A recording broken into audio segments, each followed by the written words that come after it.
বেরিয়ে গেলেন ওখান থেকে গন্ডির থেকে ধরে ফেললো, বাঁধিয়া করিবে জড়ো, কোনো ক্ষমতা নেই এখানে, তার কাছে এমন শক্তিমান। সেই কারণে বলছেন যমরাজ, একাদশী কথা বলি, যমরাজ বলছে দেখো তুমি সব জায়গায় প্রাধান্য, তোমার একটা শিক্ষা দিয়ে ভালো করে শিখে রাখো, সব জায়গায় তুমি যাবে, তোমাদের অধিকার দেওয়া আছে, তুমি আমার দূত যেহেতু তোমার কাজ, তুমি সব জায়গায় যাবে না, কিন্তু যারা একাদশী ব্রত করে খুব সাবধান, লক্ষ্য করে আসবে আজকের দিনটা তারা একাদশী ব্রত করছে, জগতে ঘুরবে, একাদশী ব্রত যদি কেউ করে থাকে, একদিনও যদি কেউ করে ফেলে থাকে ভুলক্রমে, খবরদার তার কাছে তুমি যেও না, শত যোজন থেকে ওখান থেকে এবং তুলসীর হার না পরে যে ছাড় বৃথাই জমালয় বাস্তা, যদি দেখো তুলসীর হার যদি কারো গলায় থাকে সে দিও তুমি সেখানেও যাবে। আর দেখুন তুলসী হারের কি মাহাত্ম, আমরা কিন্তু সেই তুলসী হার বাদ দিয়ে কুলধন পাইয়া ধন পেয়েছি, কুল পেয়েছি, নেকলেস পেয়েছি, 4 ভরি 5 ভরি সব ঝুলিয়েছি সোনার, কিন্তু 1 টাকার মালা নেই। কি ঠেকাবে? সমানের দূতে আসি ধরি পায়ে হাতে বাঁধিয়া করিবে জড়, তখন কেউ ঠেকাবার নেই, কিন্তু ও কোনো নেকলেস কোনো কুলধন মানসিক কেউ পারবে না, একমাত্র তুলসী থাকে, ওটা সমানের দুধ বলে বাবা হরে কৃষ্ণ প্রণাম করে যাবেন। কি বৈষ্ণব বাঞ্ছা গরুতির কৃপা সিন্ধু ভয় বসে পতিতানাং পাবনে ভো বৈষ্ণবে, যখন তুলসী মালা দেখছেন তাকে আর ও বিচার করছেন না, সঙ্গে সঙ্গে বলছে বৈষ্ণব, তুলসী মালা মানে বৈষ্ণবের পর্যায়ে পড়ে গেছে, অতএব এখানে আর দণ্ড নেওয়া যাবে না। বিদায় গৌর প্রেমানন্দে।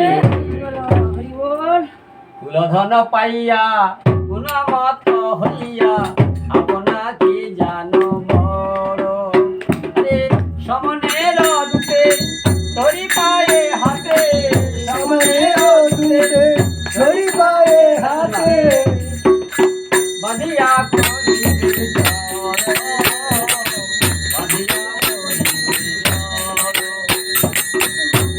তারপরে বলছেন কি, তাহলে আমাদের রেহাই নেই, একাদশী ব্রতের মাহাত্ম্য শুনলাম, তারপরে বলছেন কিবা জ্যোতি সতী কিবা নেচ জাতি, এই হরি নাহি ভজে, আজে কিবা জ্যোতি সতী কিবা নেচ জাতি, এই হরি নাহি ভজে, এই ভবে জনমিয়া ভ্রমিয়া ভ্রমিয়া, ভবে জনমিয়া ভ্রমিয়া ভ্রমিয়া, রৌরবনা রতি মজে, রৌরবনা রতি মজে, এই যে ভবে জনমিয়া ভ্রমিয়া ভ্রমিয়া, রৌরবনা রতি মজে,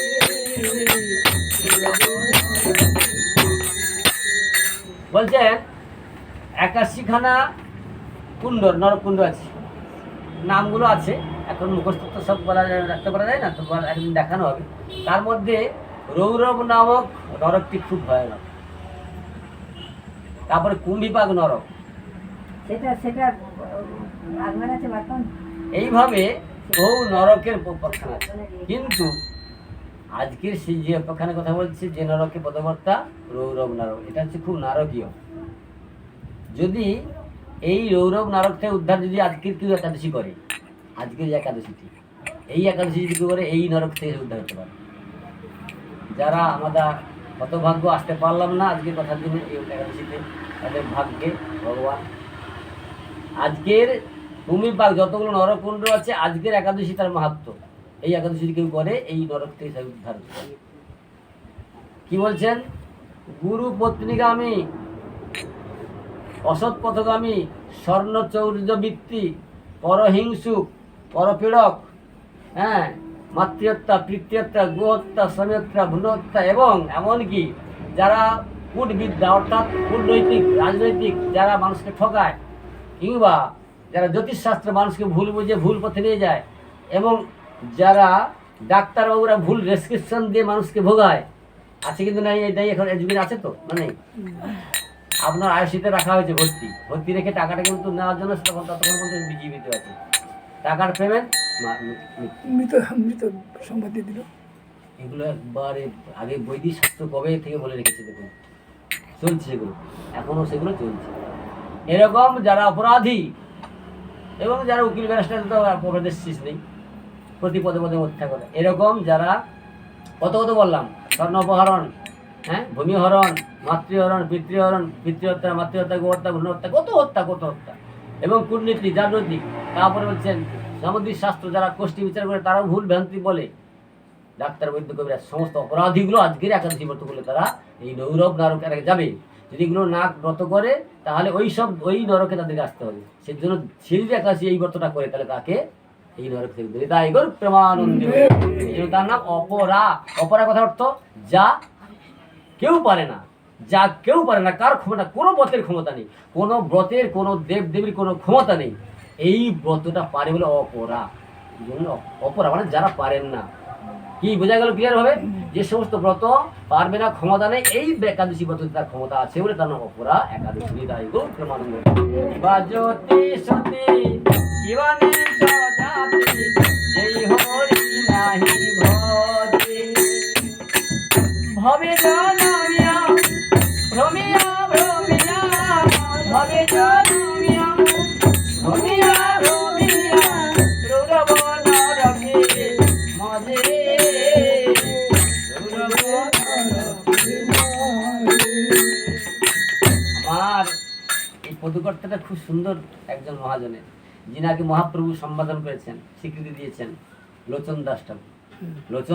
লোচন দাস ঠাকুর তিনি খুব জীবের হৃদয়ে মানে মর্মবেদিক সমস্ত গানগুলো বলেছে ও ভগবানের কৃপা পেয়েছেন তিনি। এই সামনে চলে আসে না বাবা, এই মাস্টার সেখানে চলে আসে। আচ্ছা, তাহলে এবং সেখানে বলছেন গয়া এই একাদশীতে ব্রত সে এক্ষুনি শেষ হয়নি, কিন্তু আরও কথা আছে। আজকের দিনে যারা গয়াতে পিণ্ডদান করছেন, ভালো করে শুনবেন, একাদশী ব্রতটা আজকে আরও ভালো করে শুনবেন, সন্ধ্যাবেলা হবে কত পেয়েছি। তাহলে গয়া যাত্রা যারা করছেন, যারা পিণ্ডদান করছেন বৃষ্টিপাত বলতে, যারা ত্রিবেণীতে স্নান করছেন, যারা কুম্ভে স্নান করছেন, যারা সূর্য গ্রহণের সময় স্নান, যদি কেউ সূর্য গ্রহণের সময় স্নান করা হয়, চন্দ্রগ্রহণের সময় স্নান করা হয়, যারা মকর সংক্রান্তিতে স্নান করেন, এরকম স্নানের যে সমস্ত ফলগুলো, তাতে সেই ফলগুলো আজকে একাদশীতে পাওয়া যায়। কি বলবেন তাহলে? কি বিশাল মাহাত্ম, কি বিশাল মাহাত্ম একাদশীটা। হ্যাঁ, এবং সেখানে হচ্ছে 100 কোটি যশ্বমেধ যজ্ঞের ফল। আমার কথা কৃষ্ণচন্দ্র যুধিষ্ঠির মহারাজকে ভালোভাবে বুঝিয়ে বলছি, দেখো তুমি শুনতে যাচ্ছ তো বাবা, আমি যতটুকু শুনেছি জানি, মানে ভগবান আমার সঙ্গে অভিনয় করেন মাঝে মাঝে ভক্তের কাছে, আমিও ঠিক জানি, কিচ্ছু জানেনি জানো। সেই জন্য তিনজন কিছু সব ব্যাখ্যা করছেন যে আজকের 100 অশ্বমেধ যজ্ঞের, 100 ব্রহ্ম মানে গোমেদ যজ্ঞের, কিংবা অশ্বমেধ হস্তি যজ্ঞের, কিংবা 100 ব্রাহ্মণকে খাওয়া সেবা দিলে, বৈষ্ণব সেবা দিলে যে ফল, তাও পাওয়া যাবে। 100 কোটি স্বর্ণ দানে, 100 গাভী দানে, যদি 1 কোটি স্বর্ণ দান করো, 100 গাভী দান করো, যে ফলগুলো হচ্ছে সব এই একাদশীতে আজকে পাচ্ছেন। আজ কিন্তু সব থেকে মারাত্মক একটা একাদশী, অনেক একাদশী আছে, আজকে খুব অপরা একাদশী, নাম অপরা, কেউ পারে না। 24টা একাদশীর মধ্যে একবারে আসছে, কিন্তু দেখুন এর পরবর্তীতে আসছে পাণ্ডব নির্জল একাদশী, সবাই মাথায় রাখেন। হ্যাঁ, এটা কিভাবে করতে পারবেন চেষ্টা করবেন, না পারলেও ভগবান একাদশী করছেন, তাদের কৃপা করবেন, যে যেমন পারে করবেন। হ্যাঁ, এইরকম দাব দেহে চলবে। একবার শিব চতুর্দশীর থেকে বড় কঠিন করতে হবে না, সেটা তো শিব চতুর্দশী গিয়ে তো ওই তো পঞ্চামৃত দেবে, বেশ বড় বড় বিচার গলা আর পঞ্চাম খাওয়া শুরু করবে। তা নয়, দ্বাদশীতে গিয়ে তবে তোমার ব্রত ভঙ্গ হবে। মানে কিরকম কঠিন করতে হবে যদি করতে হয় সেরকম ফল, যদি সব ব্রতের ফল পেতে চাও, মানে সব একাদশী। তা আমরা প্রত্যেকটা করি তো, তা অতএব যাই আমার ভগবানের বড় ভগবান একটু কৃপা করবে অন্তত, পঞ্চামৃত তো পাবো, নাহলে পারবো না। কি নাহলে যারা কোনো একাদশী করে তাদের এই ব্রতটা করতে হবে। হ্যাঁ, যদি যারা সারা বছর একাদশী করতে পারে, এখান থেকে তুললে আরো ভালো, একেবারে নিঢাল থাকতে হবে। কিরকম পুতুতে দেবে, তাহলে অপরা একাদশী, ব্রহ্মহত্যা, গোহত্যা, হ্যাঁ যতটুকু বললাম পাপ সমস্ত এই একাদশীতে আজকে নস্তার হচ্ছে, গৌরব নরক থেকেই পাচ্ছে বলে নিস্তার করছেন। তাহলে এর থেকে আর বেশি কি চাই? কি এবার লোচন দাস বলছেন, এ দাস লোচন বলে অনুক্ষণ বিচাই জনম গেল, আমার দাস লোচন বলে অনুক্ষণ বিচাই জনম গেল, হরি না ভজিনু বিষয়ে ভজিনু, হরি ভজিনু বিষয়ে ভজিনু, মরমের হলো ছিল, মরমের হলো ছিল, আমার দাস লোচন বলে অনুক্ষণ বিচাই জনম গেল।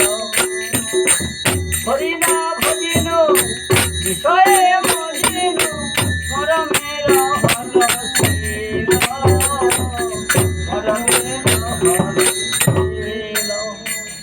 এরা আসল লোচন। লোচন অর্থ কি বাবা? লোচন মানে চোখ। চোখ। তাহলে যার চোখ থাকতে অন্ধ, লোচন দাস পদকর্তা, কি সুন্দর নাম, তার নাম লোচন।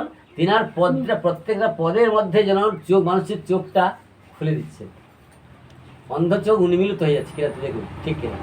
এরা লোচন বলে অনেকক্ষণ বারবার বলছেন। এক্ষুনি আধ ঘন্টা আগে একটা ফোন এলো, খুব দুঃখের সহিত সেই কথাই বলছে। এরা লোচন বলে অনুক্ষণ মিছাই জন্ম গেল, আমি হরি না ভজিনু বিষয়ে মজিনু। সেই ফোনটা এসছে করতে সাগর থেকে। সে মাটা দুঃখ প্রকাশ করছে, মনে বললো বাবার কথা। কি ব্যাপার? না বিষয় সম্পত্তি থেকে গন্ডগোল। আমি তো সেটাই বুঝলাম। তো বাবা আমি ছেড়ে ছেড়ে তোমার সঙ্গে চলবো। কেন? না বিষয় বিষ। বুঝতে পারলে তাহলে?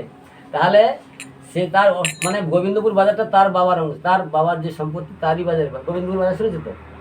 তাদেরই জায়গার উপরে বাজার। ও সে সম্পত্তি মালিক। সে সে মানে আইসিডিএসে কাজ করে আর পুলিশ ইন্সপেক্টর। মা এখন বলতেছে, বলে বাবা তুমি যে গান করছিলে মনে পড়ছি কথাটা, বিষয় ছাড়িয়া কবে শুদ্ধ হয়ে মন, আমার সেইটাই আজকে হচ্ছে। ঠিক আমি এতটুকু মিথ্যা কথা বলছি। কেন কি হলো মা?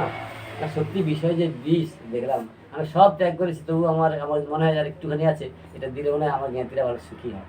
তাহলে লোচন দাস বলছে দেখো, এই বিষয়রা সব বিষয় থাকলেই হরিভজনে অবশ্যই বাধা।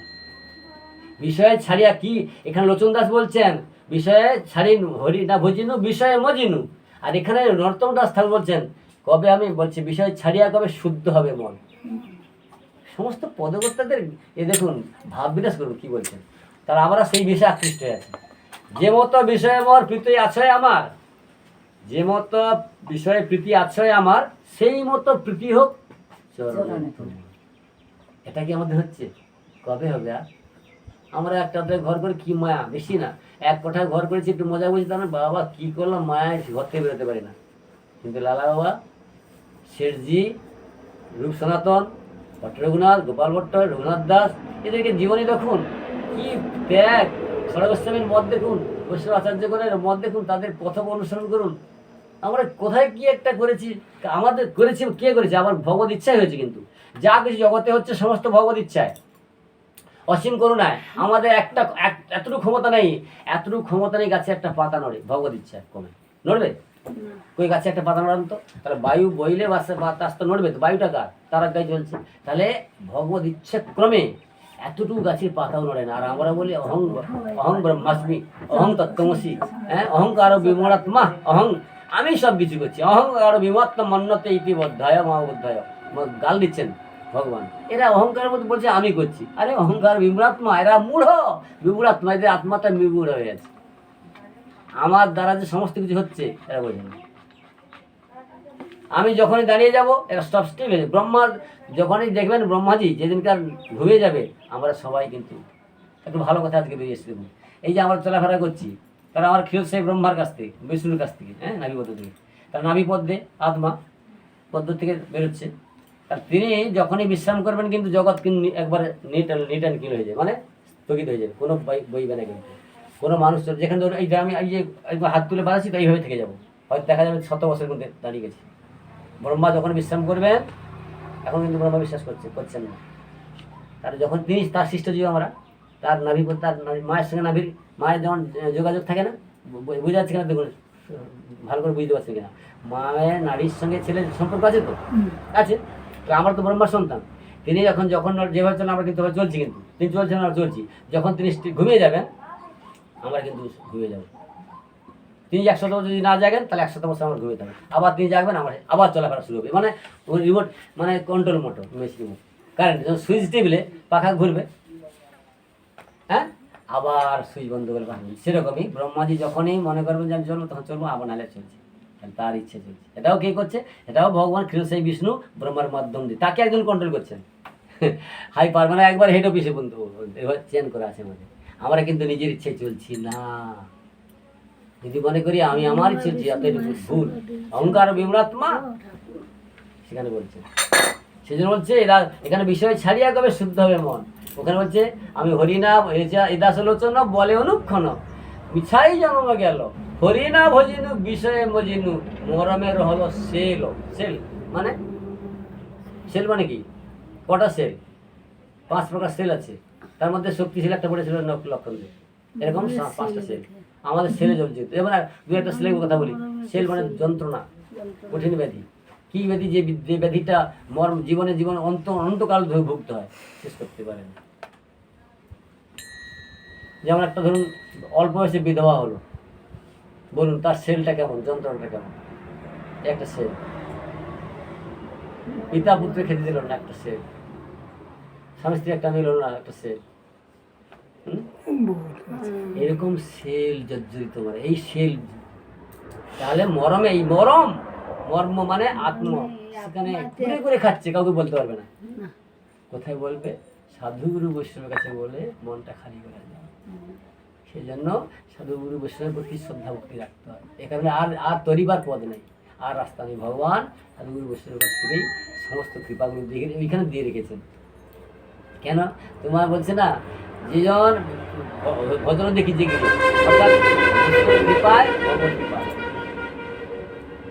এদাসলোচন বলে অনুক্ষণ মিছাই জন্ম গেল আচ্ছা ভোগ হয়েছে তো ভোগ এদাসলোচন বলে অনুক্ষণ মিছাই জন্ম গেল হরিনা ভজিনু বিষয় মজিনু মরমের হলো সেল সেল কাটা নিয়ে আমার কতদিন থাকবো যে শক্তি সেলের নিয়ে থাকবো কতদিন আমরা হ্যাঁ এই সেল থেকে যাতে মুছতে পারি সেই সেল মুছতে গেলে উপায় কি নিরন্তর এরকম ভগবত চিন্তা হরিকথা আর কৃষ্ণের সংসার করতে হবে হ্যাঁ কৃষ্ণের সংসার করতে হবে না করলে এই দেখুন না কোথায় প্রসাদ বুদ্ধি কৃষ্ণের সংসার করছিলেন কোথায় সেই পাড়ার থেকে রোদ্রে মাথা পেটে কোথায় সমস্ত কেন এটাই হচ্ছে উপযুক্ত সময় এই সময় মানুষ অনেকে দেখবেন অনেকে বিলাসবহুল বা ঘরের মধ্যে বসে এসি ঘর বাবা এইসব গরমে বসে এসি ঘর লাগিয়ে 4 বাক্যনা বাক্স লাগিয়ে বসছে হ্যাঁ আর আপনারা কি রোদ্রে ছুটে এসছেন এখানে কি ব্যাপার এটা হচ্ছে কি মনুষ্যানাং সহস্রেষু কশ্চিৎ যতদি সিদ্ধয়ে যতদাম বিশুদ্ধানাং কস্মিন মায়া ব্যক্তি তত্ত্বত ব্রহ্মণাং সহস্রেভ্য সত্যজাতি বিশিষ্টতে সত্য হ্যাঁ এই সমস্ত কথাগুলো আছে কৃপা এভাবে করতে করতে একটু সম্পূর্ণ ক্ষীণ অর্থাৎ কিঞ্চিত কিঞ্চিত সঞ্চয় করতে করতে আপনাদের আবার কৃপা হবে এই জন্য করতে হবে একদিনে তো হবে না সাধিতে সাধিতে কৃষ্ণ কৃপা অবশ্যই করবেন কিন্তু দেখুন সবাই মানুষ বেঈমান জগতের মানুষ বেঈমান কোনো বৃক্ষ কোনো ভগবানের আর যত কিছু সর্বদা কেউ বেঈমান নেই একটা বৃক্ষ প্রাণ দেয় জীবন দান হ্যাঁ বৃক্ষ থেকে ওষুধ তৈরি করছে মানুষ কিন্তু বেঈমান ঠিক না দেখুন ভগবান আর বেঈমান নয় মানুষ বেঈমান অসুর বেঈমান অন্যান্য সমস্ত বেঈমান কিন্তু ভগবানের কোথাও বেঈমানি করেছে দেখেছেন কোথাও দেখাতে পারবেন একটা শাস্ত্র নির্দেশ যে ভগবান যাকে দেখেছেন তার সঙ্গে ভগবান প্রতারণা করেছেন কিন্তু মানুষকে ভালোবেসেছেন বন্ধু আর সুহৃদ এক কথা কি আচ্ছা বন্ধু একটা কথা আর সুহৃদয় একটা কথা আছে সুহৃদ ব্যক্তি বলুন দুটো কথা তো একই না কোনো পার্থক্য আছে যদি কেউ জানতে পারেন বলতে পারেন একটু বলুন তো দেখি শুনি সুহৃদ ব্যক্তি কাকে বলা হয় বন্ধু কাকে বলা হয় এখানে একটু ভালো কথা আছে দুটো কথা বলতে কিন্তু খুব ভালো একটা অন্তর্নিহিত কথা আছে যদি বার করতে পারবো দেখুন পারবেন কি ওটা বলবো একটু বলুন বন্ধু হচ্ছে কি বন্ধু বিষয়টা হচ্ছে সেখানে কিছু মানে কি বলবো বন্ধুর বিষয়টা হচ্ছে সেখানে কিছু মানে হেতু কি ভক্তি আছে হেতু কি ভক্তি আর সুহিত ব্যক্তির কাছে অহেতুকি ভক্তি আছে আচ্ছা এবার বোঝাতে পারলাম হেতুকি ভক্তি আর অহেতুকি ভক্তি দুটো ভক্তির কথা বলা হচ্ছে হেতু ব্যক্তি মানে যে ভক্তি করলে ভগবানের কিছু কিছু পাওয়া যায় তুমি কিছু দাও আমি কিছু তোমাকে দেবো কি দেবো তুমি আমার ছেলেটাকে 82 টাকা করে দাও আমি তোমাকে 5 এটা ভক্তি কিন্তু কি ভক্তি হেতু কি ভক্তি মানে সকাম ভক্তি মানে ব্যাখ্যা অনেক শেষ নেই মানে সকাম ভক্তি হেতু কি ভক্তি তুমি আমার ছেলেটাকে ভালো করে দাও থ্যালাসেমিয়া থেকে বাবা তোমাকে প্রতিদিন আমি বাবার ঠানে একবার পরমান্নতে ভোগ দেবো কিন্তু না ভগবান তোমাকে ভালোবাসে তোমার কি করলে তোমার সন্তান তুমি এইটুকু শেষ শেষ আমি তোমার ভজন করবো কি ভালো মন্দ সংসার তোমার তুমি দেখে নি আমার আর কিছু দেখা নেই তুমি কাকে মারবে কাকে ভালো রাখবে কি করে তোমার আমার কর্তব্য তোমার সেবা করে করলাম ব্যাস তখনই ভগবান কিন্তু দায়িত্ব বেড়ে যায় তখনই দায়িত্ব কিন্তু বেড়ে যায় যখনই দেখবেন যে মেয়েটাকে বিয়ে দিতে গেল তার বাবার কাছে সেটা ছেলে পক্ষ বলছে আমার কি বাবার দায়িত্ব দাবি কি বলছে দেখুন আমার ছেলে আপনার কন্যা তো, আমার পক্ষ থেকে কোনো দাবি নেই। কি হলো কথা? এটা কি সঠিক কথা হলো? কোনো পাত্রপক্ষ যদি বলে আমি ছেলে বৌমা করে যাবো, আমার বৌমার যাকে করাবো, আমার কোনো দাবি নেই আপনার পক্ষে, কিন্তু তাহলে দায়িত্ব পড়লো কার বেশি? কন্যার বাপের পরে। কি ভাবলো দায়িত্ব নেই মানে কি হলো, বেশি দায়িত্ব চাপানো হলো, ঠিক না বেটি? কিন্তু যদি খুলে বলতো একটু প্রত্যেক একটা আদান প্রদান ঠিক হয়ে যেত। সেরকম ভগবানের দায়িত্বটা কখন বলছি, ভগবান আমার কিছু জানি না, তোমার সেবা করছি, কি করতে তোমার দায়িত্বটা পড়ে গেল বেশি। নিতাই গৌর প্রেমানন্দ হরি বল। তখন আমাকে আলাদা করে চাইতে হবে না যে একটা আংটি দাও, আমার কিছু দাও, কি খাদ দাও, পালন করে দাও। ভগবানের নির্ভর যখন করে যাবে, তখন তোমার সংসার তোমার ভালো মতো কিনা কি বোঝাতে পারলাম? এটা গেল। আর এবার কি এটা আছে সকাম ভক্তি আর অহৈতুকী ভক্তি। সকাম ভক্তি, অহৈতুকী ভক্তি, নিষ্কাম ভক্তি। আর অহৈতুকী ভক্তি কি? হেতুকী ভক্তি হচ্ছে বন্ধুর কাছে। কি বন্ধু? যত সময় তোমার সঙ্গে ভালোভাবে ব্যবহার করছে, কিছু দিচ্ছ, নিচ্ছ, ভালো করছো, কোনো কারণ যদি একটু আদান প্রদান কাম হয়ে যায়, কোনো কারণ দেখবেন জগতে বেশিরভাগ বন্ধু বিচ্ছেদ হয়ে যায়। কি আমি মিথ্যা কথা বলা সেটাই বললাম। কিন্তু সুইট ব্যক্তি, সে সুইট কথা অর্থ হচ্ছে সবসময় সর্বে ভবন্তু সুখিনা, উপরস্থ বলছে সর্বে ভবন্তু সুখিনা, সর্বে সন্তু নিরাময়া, সর্বে ভদ্রাণী পশ্যন্তু মা কশ্চিৎ দুঃখ ভাগ হবে। ওর সঙ্গে এই কথাটা অ্যাডজাস্ট আছে। সুইট ব্যক্তি হচ্ছে সকলে মঙ্গল কামনা করে, তাকে হচ্ছে ঋষি ভগবান, সকলের মঙ্গল হোক। তার কাছে কি খারাপ, কি কেউ উপকার করলো না করলো জানার দরকার নেই, সে বলছে সকলের মঙ্গল হোক। বোঝা গেল সুইট ব্যক্তির সঙ্গে আর বন্ধুর সঙ্গে পার্থক্য? বোঝা গেল ক্লিয়ার? এই হচ্ছে কথা, এই বিষয় বলছে। সেই জন্য বলছেন বন্ধু পরম বন্ধু আর সুইট এক কথা নয়। বন্ধু অবশ্য ডিসব্যালেন্স হতে পারে, কিন্তু সুইট ব্যক্তি সেই সব সমাজে মঙ্গল করে।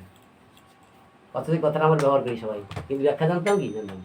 যাই হোক, এরা সুলোচন অনুক্ষণ বলছেন, সুলোচন বলে অনুক্ষণ বিষয় জন্ম গেল, হরিনা ভজিনু বিষয় মজিনু মরমের হলো সেল। এই সেল নিয়ে কেন আমরা থাকবো? হরিভজন করে যাবো, গেলে আমাদের সেল অটোমেটিক উৎপাদিত হয়ে যাবে। হ্যাঁ।